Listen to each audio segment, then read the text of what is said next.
There's a piece of paper on the table in front of me, and my father is sliding it closer with 2 fingers, the way you'd push a menu towards someone who hasn't decided what they want yet. "Just sign at the bottom," he says, not unkindly, almost cheerful. "We'll get it notarized this week, and it's done. Clean and simple." Across the table, my mother is smiling in that bright, determined way she gets when she's decided a conversation is already over before it started. My brother Derek has his arm around Kayla's shoulders. Kayla is watching me carefully, the way you watch someone you suspect knows something you don't. I look down at the document under my father's fingers. A quitclaim deed. My name typed at the top, a signature line at the bottom, waiting. I don't pick up the pen. Instead, I reach into my bag and set my own folder down on the table, next to his, so the 2 of them are sitting there together. His and mine, like 2 people arriving at the same door from opposite directions. I want you to understand something before I tell you how we got to this exact moment, because I think it matters more than anything else in this story. I am not someone who makes scenes. I've spent my whole adult life being the one who handles things quietly, who fixes what's broken before anyone else has to notice it was ever broken. My family has never once had to worry about me causing a problem at a dinner table. So when my father looked up, confused, at the folder I'd set down beside his, I think what confused him most wasn't that I hadn't signed yet. It was that I wasn't behaving the way I always had. He had no idea what was inside that folder. None of them did. As far as my parents were concerned, this dinner was a formality. One last small errand before my brother's wedding, a house changing hands the way houses in families are supposed to, quietly, generously, without complication. What none of them knew, sitting at that table, was that the house they were trying to give away had belonged to me for 8 years already. Not informally, not in spirit, legally, on paper, in my name alone, since the exact winter they nearly lost it, and I was the one who quietly made sure they didn't. This story didn't start at that dinner table. It started 8 years earlier, in a version of my life where I still believed that doing the right thing quietly, without asking for credit, would eventually be enough for my family to actually see me. I was wrong about that for a long time. This is the story of the night I finally stopped being wrong.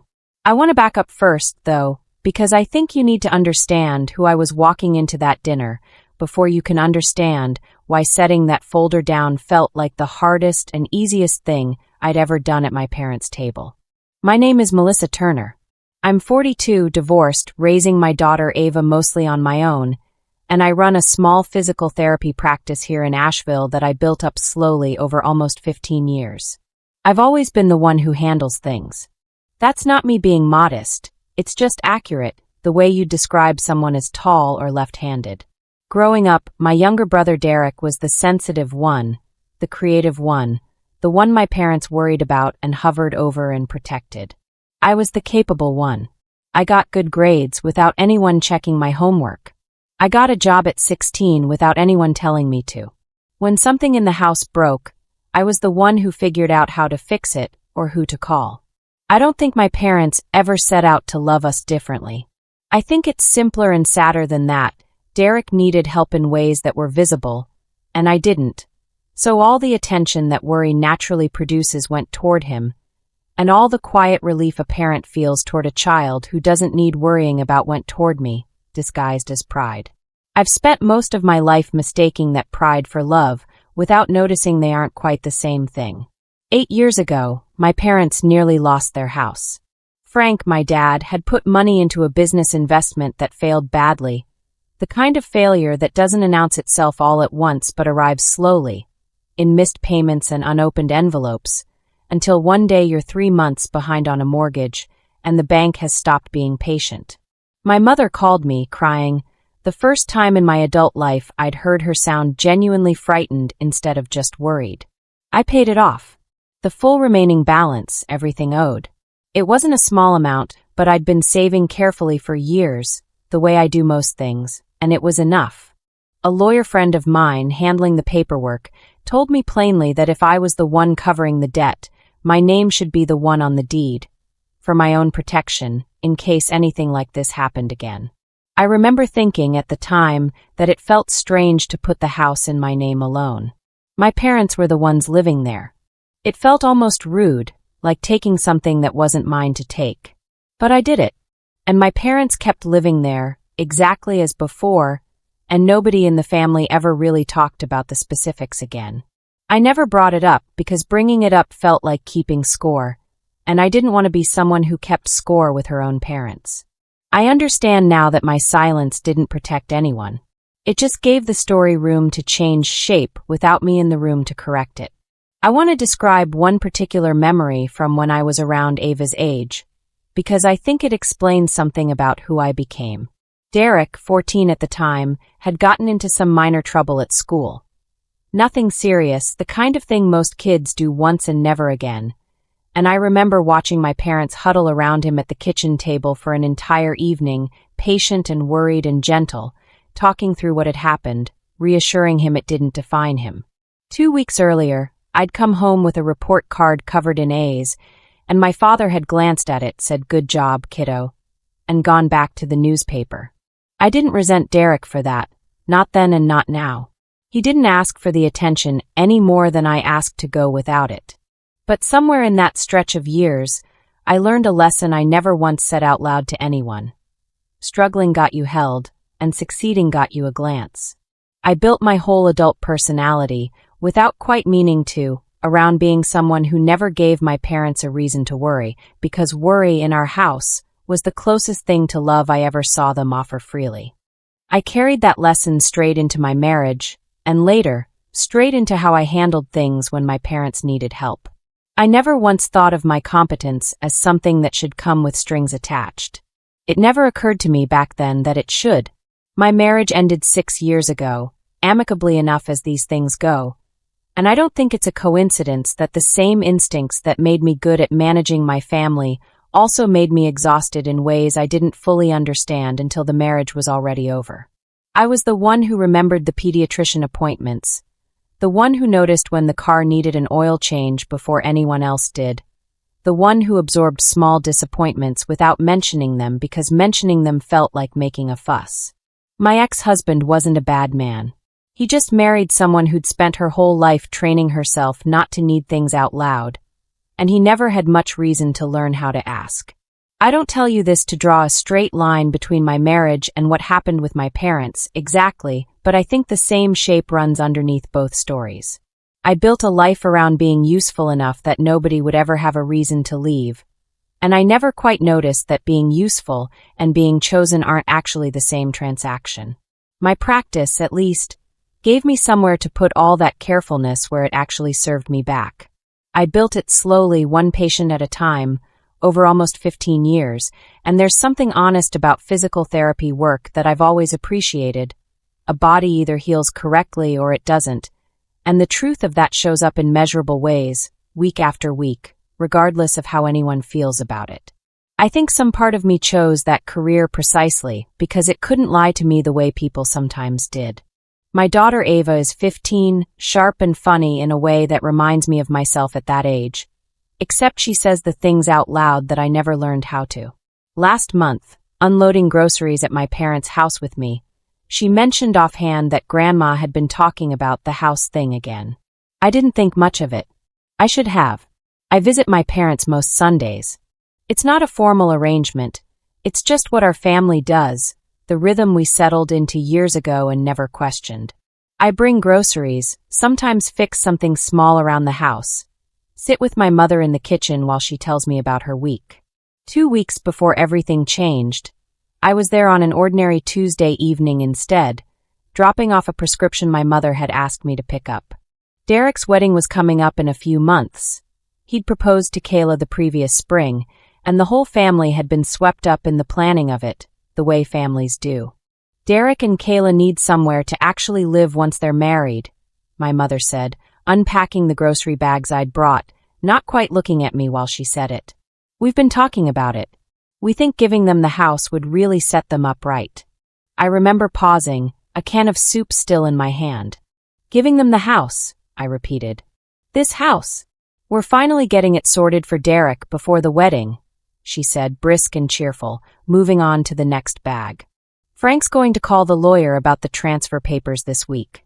I stood there for a second, trying to work out what she meant, because the sentence didn't line up with anything I understood to be true. Mom, the house is in my name. You know that, right? She waved a hand, the way you'd wave away a fly. Oh, that old paperwork thing. We'll get that straightened out. It's not complicated. I want to be honest about what I felt in that moment because it wasn't outrage, not yet. It was closer to confusion, the specific disorienting confusion of hearing someone describe a fact of your own life as though it were a minor clerical error. I didn't push further that night. I finished unpacking the groceries, kissed her goodbye, and drove home with the radio off, replaying the conversation in my head, trying to figure out if I'd somehow misunderstood something everyone else understood clearly. I hadn't misunderstood anything. I would learn that soon enough. But that night, driving home, all I had was a strange, hollow unease, and a filing box in my hall closet I hadn't opened in 8 years. I remember sitting in my driveway for several minutes before going inside, not ready yet to explain the evening to Ava, who was waiting up to tell me about a test she'd done well on. I sat there replaying my mother's exact words, that old paperwork thing, turning them over like a stone I couldn't quite identify. It wasn't cruelty in her voice. That was the part one couldn't shake. It was the specific, breezy confidence of someone who genuinely believed she was describing something simple. I went inside eventually because Ava's test results mattered more in that moment than my own unease, and I let her tell me all about it at the kitchen counter while I made tea I didn't really want, nodding along, present enough on the surface while some other part of me kept circling back to my mother's kitchen and the can of soup still in my hand when she'd said it. I sat on my living room floor that night with the filing box open in front of me, going through papers I hadn't looked at since the year I filed them away. The closing documents were exactly where I remembered leaving them. The deed, the title transfer, my name, and only my name, listed as owner, no cosigner, no conditional language, nothing that could reasonably be read as temporary or partial. I read through the pages twice, slowly, the way I'd read a client's intake form when something didn't add up. I called Renee the next morning. She's a real estate paralegal, my closest friend since our kids were in preschool together, and the kind of person who tells you the truth plainly instead of managing your feelings about it. Send me photos of the deed, she said, and I did, standing in my kitchen with my phone propped against the coffee maker. She called back 20 minutes later. Melissa, this is about as clean as ownership gets, she said. No conditions, no cosigner, nothing that reverts to anyone else automatically. You are the sole legal owner of that house. Full stop. So if my parents wanted to transfer it to my brother, they can't, Renee said. Not without you. Legally, it's not theirs to give. I sat with that for a long moment after we hung up. Some part of me had known this, of course. I'd never forgotten what I did, or that my name was on the deed. But there's a difference between knowing something quietly, privately, and hearing it confirmed out loud by someone with no reason to tell you anything but the truth. It made the whole situation feel suddenly, uncomfortably real. I didn't call my parents that day. I told myself I wanted to think it through first. Looking back, I think I was still hoping there was some version of this where I didn't have to say anything at all, and the whole misunderstanding would simply correct itself. It didn't. 2 days later, I had a voicemail from a law office I didn't recognize, asking me to call back regarding a document requiring your signature. I sat with my phone in my hand for a long time after listening to that voicemail, reading the transcript of it twice, the professional, unbothered tone of the woman's voice somehow making it worse. This wasn't my mother's careless phrasing anymore. This was a stranger, doing her job, treating my signature as a foregone conclusion in a process that had apparently already started without me. I thought about calling back immediately. Instead, I found myself walking to the hall closet again, taking the filing box back out even though I'd already confirmed everything I needed to know, just to hold the actual paper in my hands one more time. There's something about physical proof that settles a person in a way a phone call, however reassuring, never quite manages. I sat on my living room floor with the deed spread out in front of me and let myself feel fully, for the first time, How strange it was that I needed to reassure myself of something I had never actually doubted. I called my mother before returning the law office's voicemail, hoping a direct conversation might resolve things faster than a stranger's paperwork could.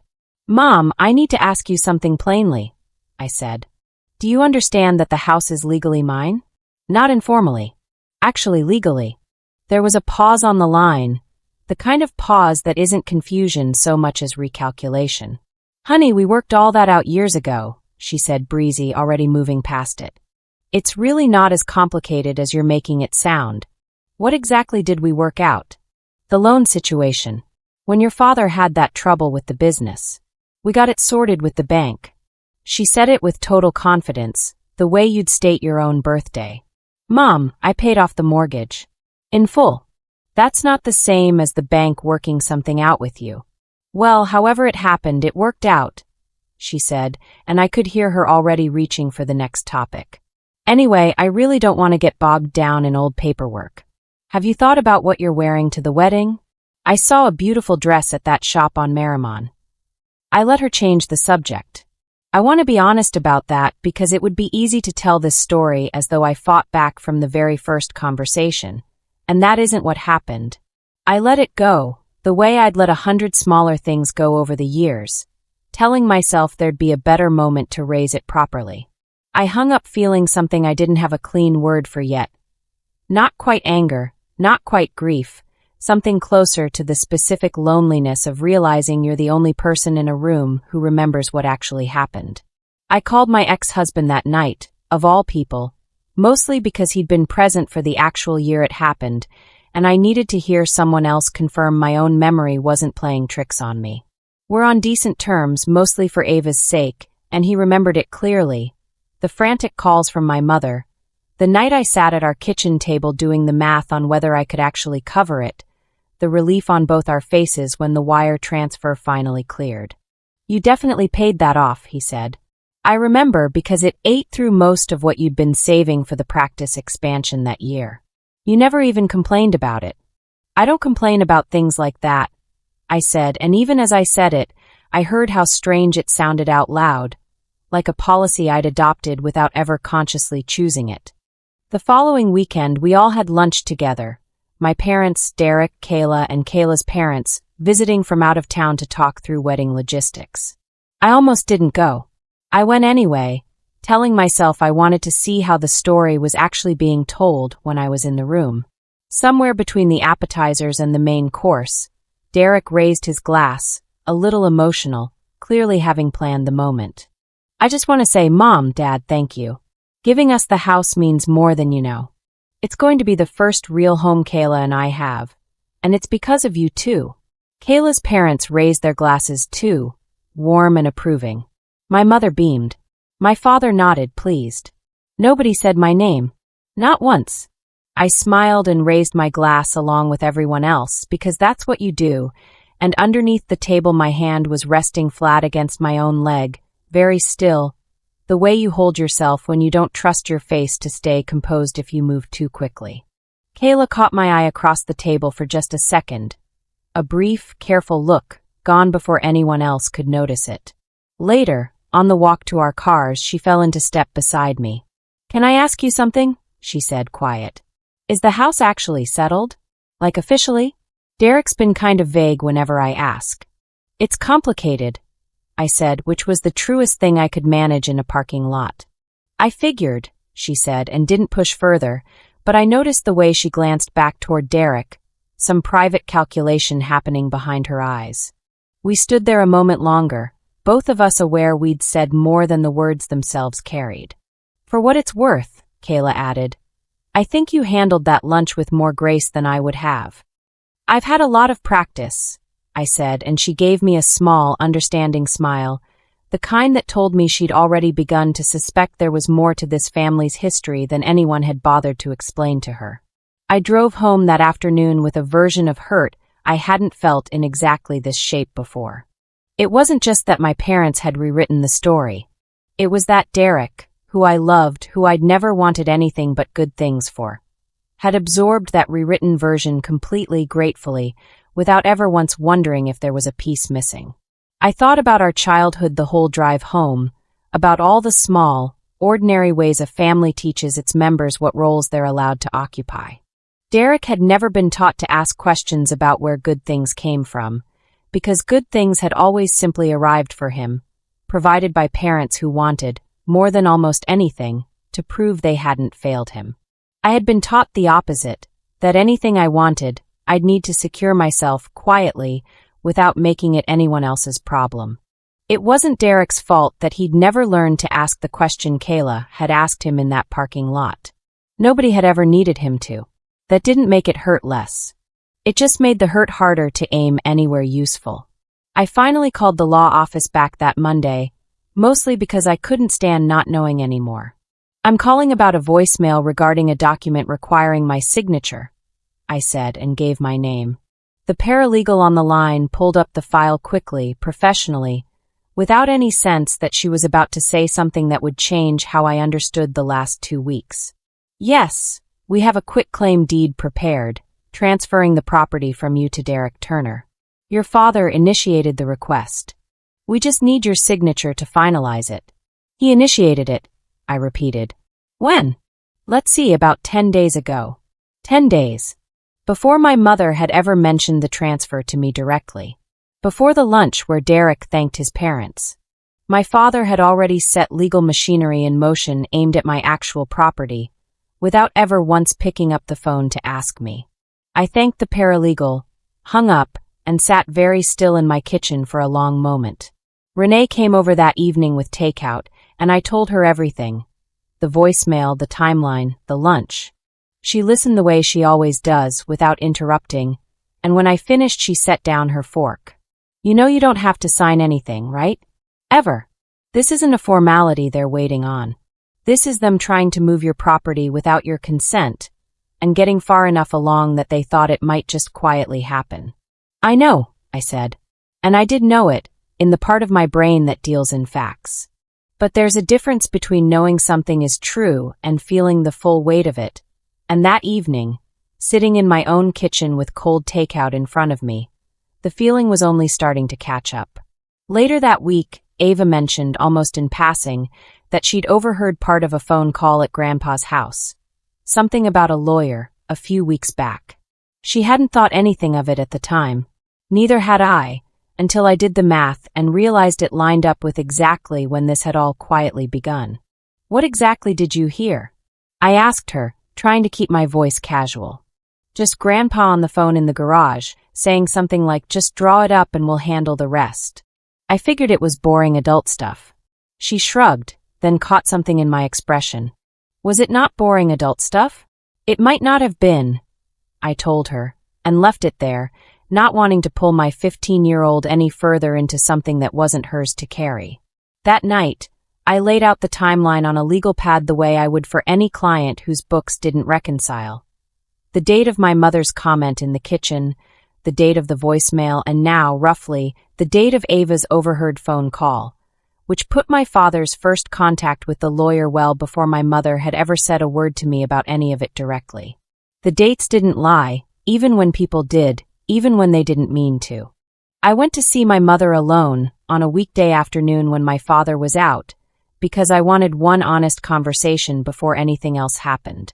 I need you to actually explain something to me, I said, sitting across from her at the kitchen table where I'd sat 1,000 times before. Not the short version. What do you actually remember about the year Dad almost lost the house? She was quiet for a moment, and I watched something shift behind her eyes. Not confusion exactly, more like someone being asked to open a door they'd quietly kept shut for a long time. We were behind on the mortgage, she said slowly.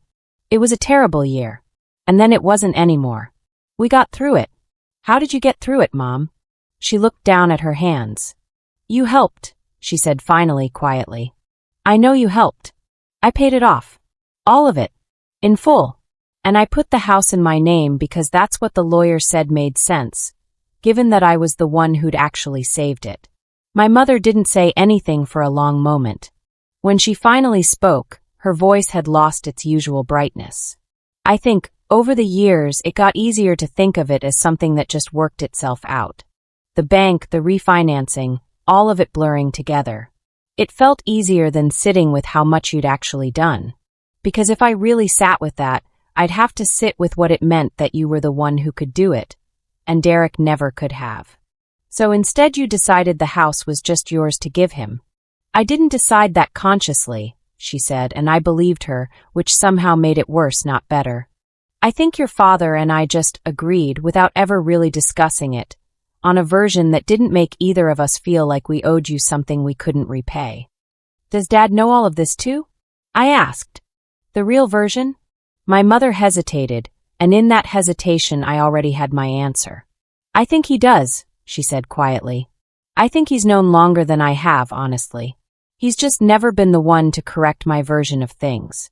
That's not really how we work. I sat with her in that kitchen a while longer, neither of us saying much else. Some part of me wanted to comfort her, the old reflex kicking in even now, watching her hands twist together in her lap the way they had the night of the anniversary dinner all those weeks earlier. Except this wasn't Derek's marriage I was watching unravel a small piece of. It was my own family's foundational story, the one I'd let stand uncorrected for 8 years because correcting it had always felt, to me, like an act of unkindness rather than an act of simple honesty. Before I left, my mother said something that stayed with me longer than almost anything else from that conversation. I think part of me always knew, if I really looked at it, that I owed you something I didn't know how to repay. So I told myself a story where I didn't owe you anything at all. That was easier than sitting with what I actually owed. It wasn't an apology, not fully. But it was the most honest thing she'd said to me in years, and I understood, hearing it, that some part of her had been carrying this discomfort quietly too, in her own way, for longer than I'd realized.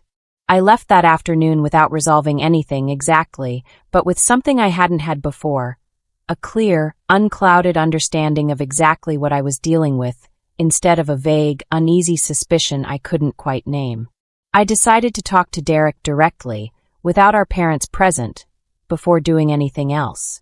I brought the original documents with me to his and Kayla's apartment, laid them on the coffee table, and told him plainly what I'd told our mother. Derek went very still, reading through the pages twice. "Mel," he said finally, "I had no idea. I swear to you, I had no idea it was like this." "I believe you," I said, and I did. Mom always talked about it like it was just this thing that got resolved. I never thought to ask for details. "I feel sick." He rubbed his face with both hands. "I'll talk to them. I'll tell them to pause everything until this gets sorted out properly, between all of us." Kayla, sitting beside him, reached over and squeezed my hand. "I asked him months ago if the house was actually settled," she said quietly. "He said it was fine. I should have pushed harder." "You didn't do anything wrong," I told her, and meant it. Derek looked between the two of us, something working through his expression. Guilt, I think, but also something closer to relief, the particular relief of finally understanding a shape that had been confusing him for a long time without his knowing why. "I want to fix this the right way," he said. "Not just for you. For all of us. I don't want to start a marriage standing on something that isn't actually mine." "That's a good instinct," I told him. "Hold on to it. It's going to matter more than you think over the next few weeks." I left that evening with something I hadn't let myself feel in weeks, a cautious, fragile kind of hope. Derek seemed genuinely shaken, genuinely determined to make it right. For the first time since the Tuesday I'd overheard my mother in the kitchen, I thought maybe this could resolve itself without a confrontation at all, quietly, the way I'd always preferred things to resolve. Driving home, I let myself imagine, just for a few minutes, what it might look like if this really did resolve itself simply. Derek talking to our parents, everyone quietly agreeing to slow down, a private correction nobody outside the family would ever need to know about. I liked that version. It matched the way I'd always handled things, the way that had always felt safest to me. Fix it quietly. Don't make anyone uncomfortable. Let the peace hold. I should have known better. Not because Derek was lying to me. He wasn't. But good intentions, I was about to learn, don't always survive contact with the people who taught you, your whole life, not to push back against them. Derek called me 4 days later, his voice tight in a way I recognized from childhood. The sound of someone who'd tried and failed to say something hard to our parents. "I told them what you showed me," he said. "Mom got really upset. She kept saying Dad's health isn't great, that she wants this settled while things are simple, that we're all overcomplicating something that doesn't need to be complicated." He paused. "I pushed as hard as I could, Mel. I really did. But she wants to do a dinner, all of us together, to get everything finalized before the wedding." I couldn't talk her out of it. I felt the fragile hope from a few days earlier collapse quietly, the way a tire loses air slowly enough that you don't notice until you're already stuck. "When's the dinner?" I asked. "Saturday." She's already called. Kayla's parents were not invited this time, just us. "She wants it settled." He said the word carefully, like he understood now exactly what it implied. I understood, hanging up the phone, that private conversations weren't going to be enough. My mother's anxiety about my father's health, real as it was, had turned quiet avoidance into active urgency. This dinner wasn't being planned as a conversation. It was being planned as a signature. I called Renee that same night. "I need to be ready," I told her. "Not to argue. Just ready. With everything laid out clearly enough that there's no more room for a different version of the story." "Bring the documents," she said. "The real ones. Not summaries. Not photos on your phone. The actual papers." I understood, hanging up, that I wasn't preparing for an argument. I was preparing for a moment where the truth would simply need to be visible, undeniable, sitting on a table where nobody could talk around it anymore. I lay awake a long time that night, running through the conversation with Derek again in my head. He hadn't failed because he didn't care. He'd failed because our mother, faced with the choice between an uncomfortable truth and a comfortable urgency, had reached for urgency, the way she always had whenever something threatened to require more from her than she wanted to give. I understood that pattern intimately because I'd spent my whole life quietly accommodating it. What I didn't fully understand yet, lying there in the dark, was that this dinner was going to be different, not because my parents had changed, but because I finally had. I wasn't preparing to accommodate anything this time. I spent the days before the dinner doing what I've always done best, organizing information until it told the truth clearly on its own. I met Renee one more time to go through everything. The original deed, the closing documents, a printed transcript of my conversation with the law office, and a simple, plainly worded timeline of the past 8 years, dated and specific. I put it all into a single folder, the same kind I use for anything that matters. "You could just mail this to them," Renee pointed out, watching me organize the pages into order. "Save yourself the dinner entirely." I thought about that for a moment. "I considered it," I admitted. "But the accusation happened at a table in front of people. I think the truth needs to happen at a table too. Otherwise it's too easy for them to keep it private, keep managing it the way they've managed everything else." Renee nodded slowly. "That's fair. Just don't let them turn it into a debate. You're not there to win an argument. You're there to present a fact." "I know," I said, and I did, though some old, familiar part of me still worried I'd lose my nerve at the actual table, the way I always had before. Ava found me at the kitchen table one evening, papers spread out in front of me, and asked what I was doing. "Getting ready to tell your grandparents something true," I said, "that they've been avoiding for a long time. Are you nervous?" I thought about it honestly before answering. "A little. But mostly I just feel like I'm finally doing something I should have done a long time ago." She sat with me for a while, not saying much, just present, the way teenagers sometimes are when they understand something matters more than it needs explaining. Before she went up to bed, she said, "You know Grandma's going to make it weird, right? Like, she'll try to turn it into something else." "Probably," I said. "I'm not going to let her, though." Ava smiled, small and proud, in a way that stayed with me longer than I expected it to. I sat at that table a while longer after she'd gone up, closing the folder carefully, setting it by the front door so I wouldn't forget it, and thought about how strange it was that the truth had been sitting quietly in a box in my closet for 8 years, waiting for a moment I hadn't known, until recently, that I would ever need it for. I called Derek once more before the dinner, not to warn him about anything specific, just to check in. He sounded tired in a way I recognized, the particular exhaustion of someone caught between people they love who want different things from them. "I don't know how to fix this for everyone," he admitted. "You don't have to fix it," I told him. "You just have to be honest when it matters. That's all any of us actually need from you Saturday." "I can do that," he said, and I believed him, even though some small, wary part of me understood that believing someone and them following through were two different things, especially inside a family with as much practiced avoidance as ours. Saturday evening, we were all at the same table. My parents, Derek, Kayla, and me.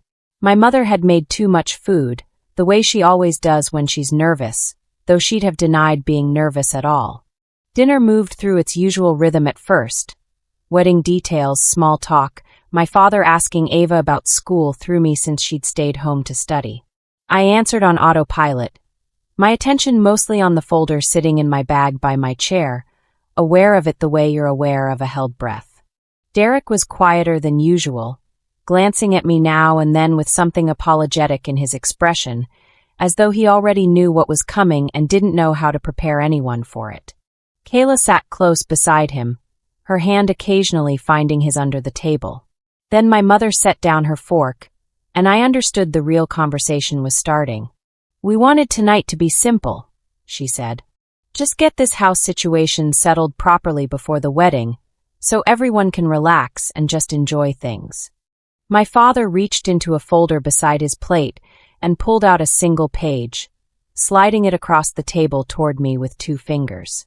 "Just sign at the bottom," he said. "We'll get it notarized this week and it's done. Clean and simple." I looked down at the quitclaim deed. My name at the top, a blank line waiting at the bottom. I didn't pick up the pen. Kayla was watching me carefully from across the table, the way she had that afternoon in the parking lot weeks earlier. Derek's jaw was tight, his eyes moving between his parents and me, clearly bracing for something he'd already tried and failed to prevent. My mother's smile had the particular brightness of someone determined to will an outcome into existence through sheer cheerfulness alone.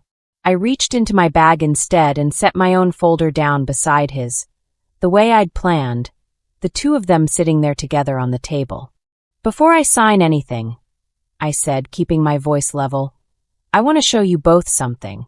I opened the folder and laid the pages out one at a time, the way I'd walk anyone through a discrepancy that needed to be understood clearly. The original deed from 8 years ago, my name listed alone, no conditions. The closing documents. The transcript of my call with the law office, showing the date my father had initiated the transfer, 10 days before anyone had spoken to me about it directly. "This house has been mine legally since the year you almost lost it," I said. "I paid off the mortgage in full. My name went on the deed because that's what the lawyer said made sense, since I was the one who'd actually saved it. You've both known that in some form for 8 years. I think somewhere along the way, it just became easier to tell yourselves a different story." The table had gone completely silent. My father's face had gone pale, his hand still resting near the quitclaim deed, as though he wasn't sure what to do with it now. My mother's mouth opened once, closed again, the bright determined smile finally fully gone. Derek spoke first, quietly, looking at our parents rather than me. "It's true. I saw the documents myself days ago. Mel showed me everything. This isn't a misunderstanding." My mother's composure, the bright, determined cheerfulness she'd carried into the evening, finally cracked. "Melissa, you've always been fine on your own," she said, her voice unsteady. "Derek needs this in a way you just don't. That's not me loving you less. That's just how it's always been." "I was never fine on my own, Mom," I said, and I kept my voice calm because I wasn't trying to hurt her, only to finally be heard clearly. "I just never let you see what it cost me to look that way. I'm not signing this. Not because I want to punish anyone. Because I'm done being the only one in this family who has to be reminded what's true." My father was quiet for a long moment, staring down at the papers on the table. When he finally spoke, his voice was rougher than usual. "I've known," he said. "The real version. I've known it this whole time. Your mother built a softer story, and it was easier to let her believe it than to correct her. "I'm sorry, Melissa. That's on me as much as anyone." My mother turned to look at him, something crumbling further in her expression. Not just at what I'd said, but at the realization that Frank had known, and let her carry the wrong story alone all this time. "You knew," she said to him, quiet, almost disbelieving. "This whole time you knew, and you let me stand here tonight and hand our daughter a piece of paper like it was nothing." "I should have said something years ago," he said. "I kept thinking there'd be an easier moment. There wasn't ever going to be an easier moment. I understand that now." Derek reached over and quietly took the quitclaim deed off the table, folding it once, setting it aside like something that no longer belonged in the conversation. "I don't want it this way," he said, to no one in particular, or maybe to all of us at once. "I never wanted it this way." Nobody moved to pick up the pen after that. The quitclaim deed sat there on the table, useless now, next to the real documents that had made it useless. Kayla reached over and took Derek's hand under the table, a small gesture, grounding rather than dramatic. My mother looked down at her plate, the food she'd made too much of sitting mostly untouched in front of everyone. For a long moment, the only sound in the room was the kitchen clock, a sound I'd never once noticed at that table before, ticking through a silence nobody seemed ready to be the one to break. "I don't know what to say," my mother finally managed, her voice smaller than I'd heard it in years. "You don't have to say anything tonight," I told her, and I meant it gently, not as a way of letting her off the hook, but because I understood, watching her, that whatever she said in that raw first moment probably wasn't going to be the thing she actually meant once she'd had time to sit with it. "I just needed you both to see it clearly. That's all I came here for." In the weeks that followed, we worked things out slowly, in calmer conversations than that dinner had been. Renee helped me draft a clear, written arrangement. I remain the legal owner, my parents continue living there exactly as they have, and any future decisions about the house go through me directly, in writing, not assumption. Derek and Kayla found their own apartment instead, a small one across town, and Derek came by my house alone one evening a few weeks later, sitting at my kitchen table with a coffee he barely touched. "I want to actually thank you properly," he said. "Not at a dinner in front of everyone. Just to you. You saved that house. You saved our family, honestly, and I spent years thanking Mom and Dad for something that was actually you the whole time. I'm sorry it took all this for me to understand that." "Thank you," I said, and meant it, the two words carrying more weight than they usually do. "I keep thinking about all the times I mentioned the house to people," he said. "At the lunch. To Kayla's parents. I told a version of our family that erased you completely, and I never once questioned it, because it never occurred to me there was a version I wasn't seeing." He turned the coffee mug slowly in his hands. "What kind of brother does that make me?" "One who was never given a reason to ask," I told him. "That's not the same as one who didn't care." He looked up at me, something easing slightly in his face, like he'd been bracing for a harsher answer than the one I gave him. "My father started calling me directly when something needed deciding about the house, a repair, a question about the property taxes, instead of routing everything through my mother the way he always had. It was a small change, but I noticed it every time. My mother was slower. She stopped using the phrases that used to smooth everything over. The paperwork thing. We'll figure it out later. But I could tell some of the old instinct was still there, just quieter now, held back rather than gone. We had one real conversation, just the two of us, a few weeks after the dinner. She called and asked if she could come by, and we sat on my back porch with tea neither of us drank much of. "I keep replaying it," she said. "The way I talked about it all those years. The paperwork thing. I said it so easily. I think I actually believed, saying it, that it was true." "I know," I said. "I don't know how to make up 8 years of not seeing something clearly," she said, and for the first time in longer than I could remember, she looked genuinely uncertain in front of me, instead of managing the moment the way she usually did. "You don't have to make it up all at once," I told her. "You just have to stop doing the thing you've been doing. That's actually enough most days." She reached over and took my hand, and we sat there for a while without saying much else. The kind of silence that didn't need filling the way our family's silences usually did. One evening not long after, I sat down with Ava and told her the full story, plainly, the way I hadn't quite managed to before. "So the house thing Grandma kept talking about," Ava said slowly, putting the pieces together, "that was actually about you owning the house this whole time?" "It was," I said. "And nobody knew? Or nobody wanted to know?" "Both, I think. At different times." She was quiet for a moment, thoughtful in the way she gets. "I'm proud of you," she said finally. "For not yelling. For just showing them." "I thought about yelling," I admitted. "For about half a second, right when Dad slid that paper toward me. It would have felt good probably for about a minute." "Why didn't you?" "Because yelling would have let them make it about my reaction instead of about the truth," I said. "And I'd spent 8 years letting the story be about everyone's reaction except the facts. I didn't want to give it one more chance to work that way." Ava nodded slowly, filing that away the way she files most things quietly, to be pulled out again later when she needed it. I brought the filing box out of the hall closet that night and set it on the kitchen counter instead, open, the new written agreement resting beside the old documents. It didn't need to be hidden away anymore. Ava helped me organize it, the two of us working quietly together at the counter, and something in that ordinary small task felt like its own kind of ending.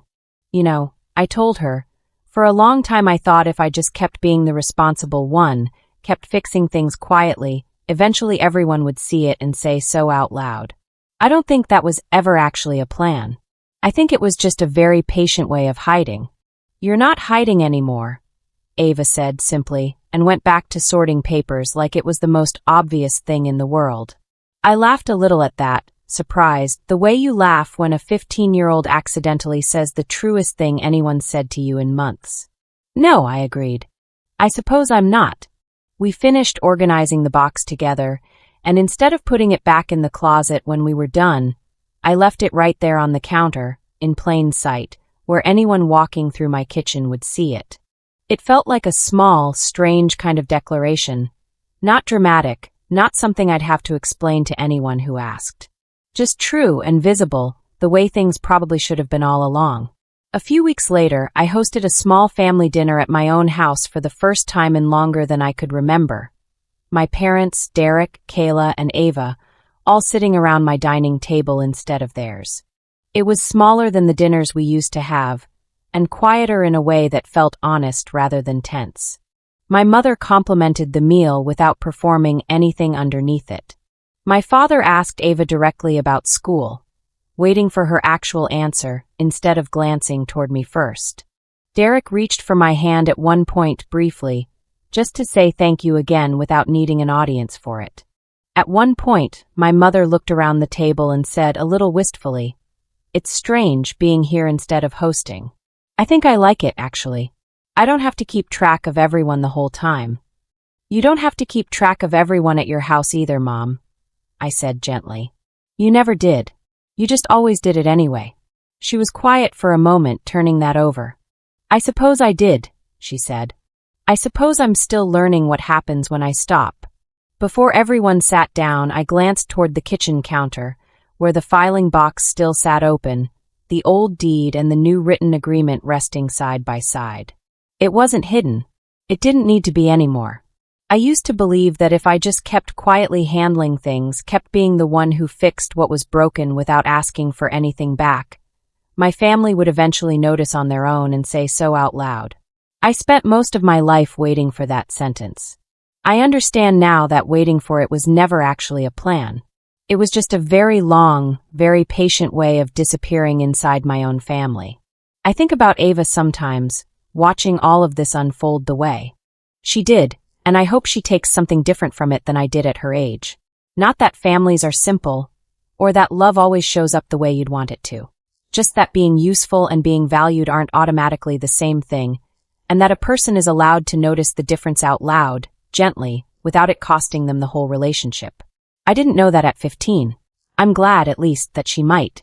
Being the responsible one and being loved were never actually the same thing, no matter how many years I let myself believe otherwise. My family didn't take something away from me by trying to give that house to Derek. If anything, they finally gave me the moment I needed to stop quietly deciding, on their behalf, that my sacrifice didn't need to be named. They spent years quietly deciding what my sacrifice was worth. I just finally decided to be the one who said the number out loud.